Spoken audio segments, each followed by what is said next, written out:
Well, hey there. Welcome to the finale of Read the Rainbow. Today we are going to be discussing Pride reads.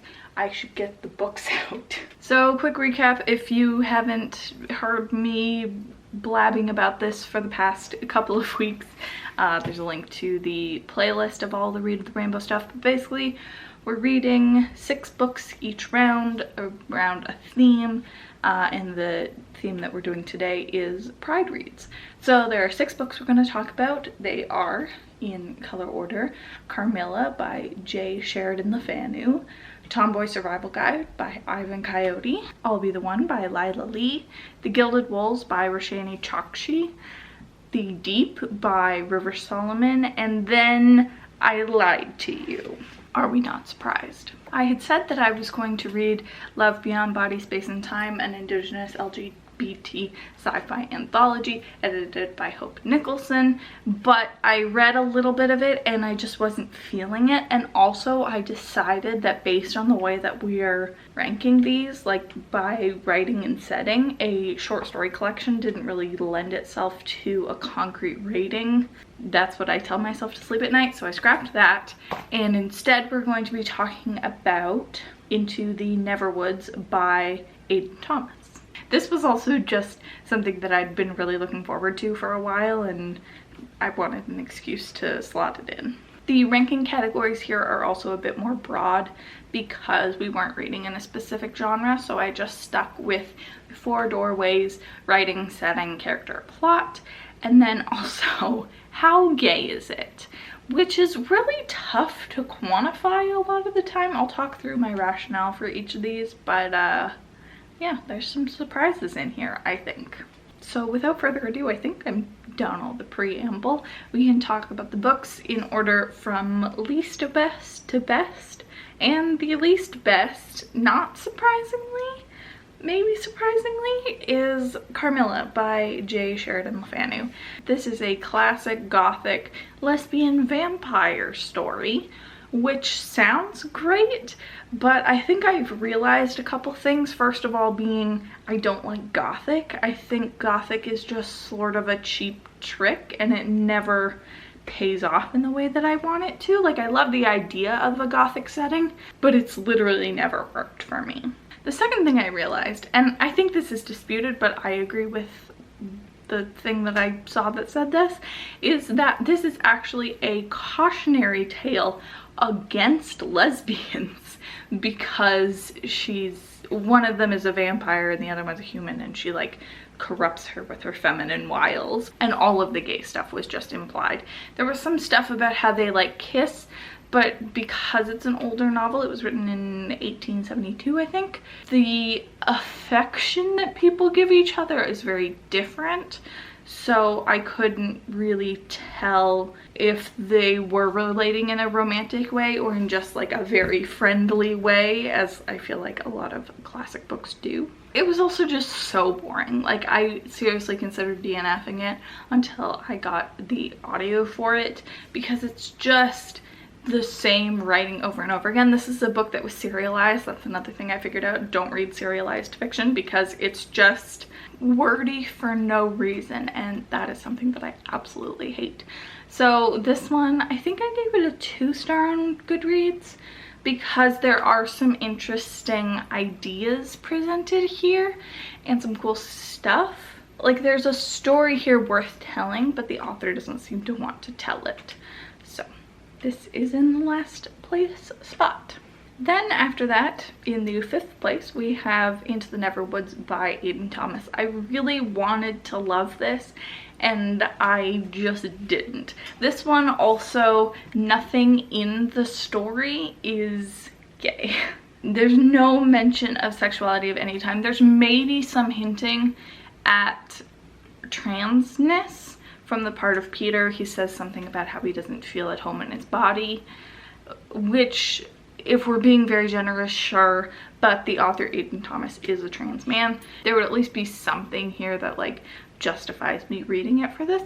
Also on Goodreads, because it doesn't have like formal genres listed, it's all what people have it shelved as, and people do have this shelved as LGBT. I think it's like the 7th thing down. I did write all of them down just because I thought it was interesting which ones people consider as being the most LGBT. But in the actual story, there was nothing on paper, which is fine for a book. It just is unfortunate that I read it while I was specifically reading Pride Reads. But the rest of the book wasn't much better. It was really boring and really slow right up until the climax, which was admittedly really good. I really liked the concepts that were presented there, and the weight of the emotion was all really well done. It was just such a slog to get there. This one also had too many parents. You know how in YA there's often like no parents around and everyone's like, it's unrealistic. This one, we just like spent a whole day doing chores. That's not what I want. I want to be out adventuring with Peter Pan and stuff. I didn't tell you what this book is about. It's a Peter Pan modern retelling. They sort of do a romance between Peter and Wendy, which I was not a fan of. If that sounds like something you would enjoy, definitely recommend it. It wasn't bad. It was just like so many things that I dislike in books, which is unfortunate. I gave this one a 2-star on Goodreads. Now after this, all of the books are good. These next 4, I would actually really highly recommend all of them. And it really came down to how the categories shook out. It feels weird to say, but in 4th place is The Deep by River Solomon, because this had some of the best storytelling, writing, plotting that I've ever read. Chapter 4 is, okay, let me tell you what it's about. It's about the children of enslaved pregnant women who were thrown overboard centuries ago, and their descendants have grown up as mermaids. They're not called mermaids, they're called something else, but they're mermaids. And they have selected a historian every generation who takes on all of the memories of the people, and then I think every year they give them back to the people for a brief period of time and then take them back when it becomes too much. Overall, I didn't love it. I felt like it kind of got sidetracked from the stuff that I really cared about. There is a female-female romance in here, and some good discussion about like the mermaid's sexuality, which was interesting, but like didn't really do it for me. However, chapter 4 is probably the best thing I've ever read in my whole life. It's a recounting of the first memory that one of the mermaids has had. It's about how they discover language and discover how to survive and like create a community, and it's incredible. It was one of those, like, while I was reading it, I wanted to highlight absolutely everything that was happening in it, and it just being all of chapter 4. But nothing outside of chapter 4 gave me that feeling, which was so upsetting. So I wish chapter 4 had just been a short story on its own. Then it definitely would have been the top spot in this whole thing. I also only gave it a 4 for gayness because there were some discussions about it, but they were pretty brief and not really the point of the book. Hi, cat. Can I help you? Are you hungry? Yeah, you are, aren't you? Are you gonna just sit there and watch me the whole time? Cool. Anyway, that's The Deep. Definitely recommend it. This was actually my second River Solomon because I had previously DNF'd An Unkindness of Ghost. So if you were at all inclined to pick up some of their writing, I would definitely recommend it. Oh, also the author is non-binary, so points for gayness there. In 3rd place, we have I'll Be the One by Lyla Lee. I loved this book so much more than I was expecting to. It was so much fun and really toes the line between middle grade and YA. So it's just really accessible writing. Even when heavy topics are handled, they're handled in a very age-appropriate way, which like it makes it easier to get through, I guess is what I'm trying to say. This is the story of Sky, who is determined to win a reality TV competition to become the first plus-sized K-pop star. From my ratings, the only thing that I didn't love about this was the setting, because it's focused on the competition a lot of the time, so I never really felt grounded in where we were at any one time. I still give it a 3. Like, it wasn't distracting from the rest of the book. Also, the gay factor for this, I gave it a 4. It has tons of great rep in it. Sky is bi. There's some lesbian characters. There's another bi character. The only reason I gave it a 4 is because the main relationship that it focuses on is male-female. But there are some really good discussions around how Sky feels about being bi, how she's been accepted by her community. This one just gives you such sunshiny feelings. If you're having a bad day and you want to read a book with very minimal conflict, I would recommend this one. There's still definitely some conflict, especially her mom is very demeaning and like has a lot of fat phobia toward her daughter, and that sucked. But I also felt that it was handled in a really good way, and handled in a realistic way, where like overnight everyone wasn't just like, I accept you for who you are and all of my previous biases, I figured out they're wrong. And I felt like that was really fair and really encouraging to see for me, I guess.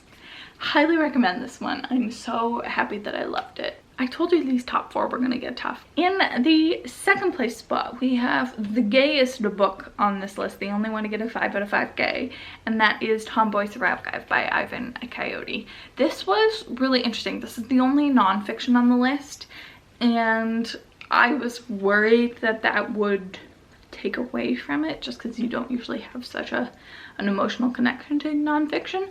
But it was so well done. The author is a storyteller, I think is what they call themselves in real life, where they travel around to different schools and speak on LGBT issues or about bullying or stuff like that. There's some of their stuff online you can go watch, just like stand-up bits almost. It's like a mix between stand-up and storytelling. It's very interesting, but that also lends itself to a really good novel. It tells the story of the author who was born female and goes through their journey of like the first time someone mistook them for a boy and they were so excited by that, or their relationship with other butch people, stories about their family, and stories about work life. Just runs the whole gambit. My favorite one from this collection was, what was it called? There was one story in here that was, it was about the bathroom problem. Here's the name of the chapter on the screen. I absolutely love this. This is another one that's just, I highlighted the crap out of. Lots of good discussions about the spectrum of queerness, and a long development of the author's relationship with their gender. And they, when this book was published, they were in their 40s, I think, and like just all the things that they had learned in the past few years. It was really interesting. This author also has a bunch of other books out. I think some of those other ones might be a better one to start with, but I would definitely recommend this author in general. Which then of course brings us to our final book, the best book of Pride season, The Gilded Wolves by Roshani Chokshi. This is a new favorite book of all time for me. I absolutely loved this book. Here's the scorecard. You can see it gets 5s across the board for me. Absolutely obsessed with everything about this book. The only thing that I don't love was the gay representation. There was some really good stuff, but most of it was subtext. So there's the bi character, a gay character, possibly an ace character. That might just be me. So I do wish that this had a higher gay rating, but I also appreciate that there can be casual representation in a book.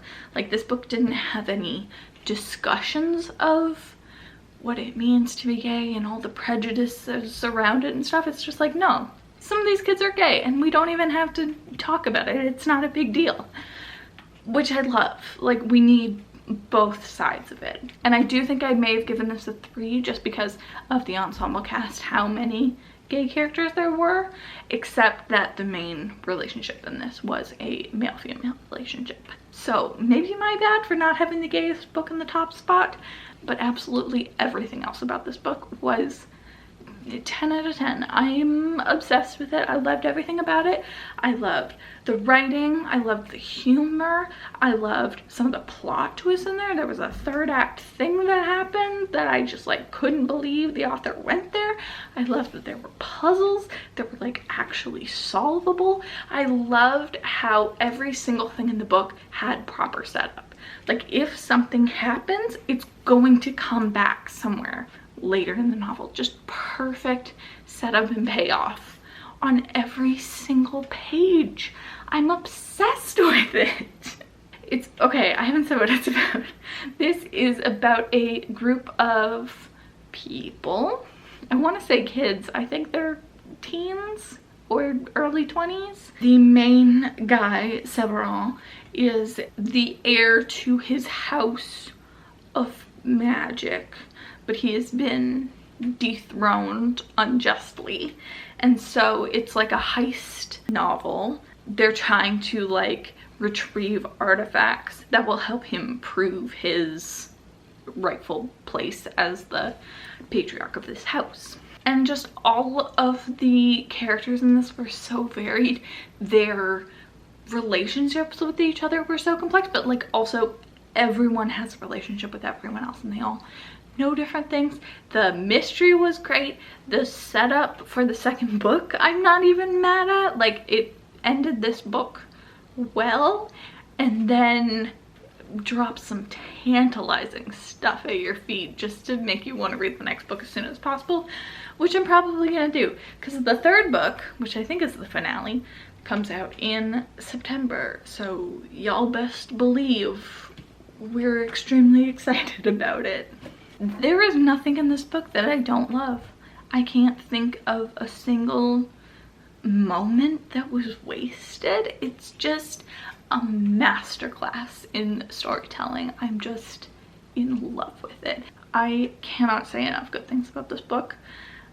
Other than I wish it was a little more gay, just for the purposes of this video, of justifying this whole reading experiment thing to myself. But if I get a new favorite book out of it, I'm happy.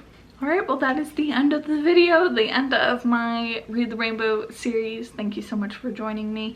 Oh, we have to talk about what the best color is. I didn't even do that math. Well, we'll just let editing me cover it. Cut to her. Hi, so I've done the math and thankfully it all shook out. I was worried that there would be a tie and I'd have to figure something out, but no, it all worked out. So from order from least best to best, so the definitive loser here is red. It got a 6th place, a 5th place, and a 4th place. After that is purple, which is too bad because it did get the #1 romance, but then it got the 6th thriller and the 5th gay book. So after that we have orange. This is the highest orange has ever been on a favorites list. It has a 5th place, a 4th place, and a 2nd place, so respectable. After that we have yellow, which got the 1st place thriller, so we have that, but then also the 6th place romance. Then the top 2 are only separated by 1 point. In 2nd place is blue with 2 2nd place slots and 1 4th place. So really close. I think blue is a very solid bet, but didn't win because the winner was green with 2 3rd places and 1 1st place. That 1st place, of course, being the Pride read, which you just saw. Are we surprised? Kind of. That's what we've been waiting for all month, was to figure out what the best color was, and now we know it's green, so do with this knowledge what you will. Cut back to previous me. Thank you for watching this video. I hope you had a good time. Let me know if you enjoyed this Read the Rainbow experiment. I'd like to do something sort of in the same vein in the future, but switching it up a little bit just because I'm trying to find orange books. It's a nightmare. If you have any recommendations based on the books that I talked about today, I will always welcome them. I'll stop rambling now. Thank you for watching. Goodbye. Happy Pride.